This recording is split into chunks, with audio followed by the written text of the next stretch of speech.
بسم اللہ الرحمن الرحیم۔ وزیراعظم عمران خان نے کہا ہے کہ ملک مزید لاک ڈاؤن کا متحمل نہیں ہو سکتا، آہستہ آہستہ اس میں مزید نرمی لائیں گے۔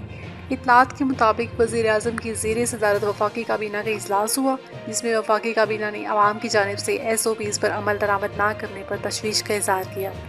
وزیراعظم عمران خان کا کہنا تھا کہ ملک مزید لاک ڈاؤن کا متحمل نہیں ہو سکتا، آہستہ آہستہ لاک ڈاؤن میں مزید نرمی لائیں گے اور صوبوں سے اتفاقی رائے کے بعد جلد ٹرانسپورٹ اور ٹرینیں بھی کھولیں گے۔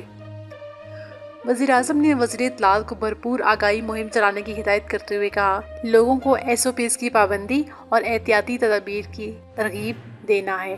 ذرائع کا کہنا ہے کہ اجلاس میں معاون خصوصی اطلاعات عاصم سلیم باجوہ نے آگاہی مہم کے لیے فنڈز مانگ لیے، جس پر وزیراعظم نے متعلقہ وزارتوں کو اشتہارات کے لیے فنڈز فراہم کرنے کی ہدایت کر دی۔ اس کے علاوہ وزیراعظم عمران خان کی زیر صدارت ٹائیگر فورس سے متعلق اجلاس ہوا، جس میں صوبائی وزرائے اعلیٰ اور چیف سیکرٹریز نے ویڈیو لنک کے ذریعے شرکت کی۔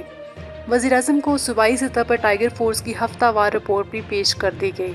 وزیراعظم نے اس موقع پر ٹائیگر فورس سے متعلق وزرائے اعلیٰ اور چیف سیکرٹریز کو گائیڈ لائنز بھی دیں اور ملک بھر میں ٹائیگر فورس کو مکمل فعال کرنے کی ہدایت دی۔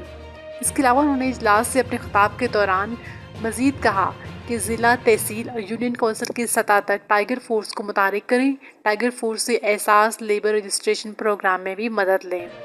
انہوں نے کہا کہ ٹائیگر فورس کی بہادر نوجوان ملک کا سرمایہ ہیں، مشکل میں قوم کے لیے وقت نکالنے والے نوجوان ہیرو ہیں۔ ٹائیگر فورس کے رضاکاروں کو مکمل تعاون یقینی بنایا جائے۔ وزیراعظم نے چیف سیکرٹری سے کہا کہ صوبائی اور ضلعی سطح پر ہدایت نامے جاری کریں اور انتظامی سطح پر بہترین کوارڈینیشن کو یقینی بنایا جائے۔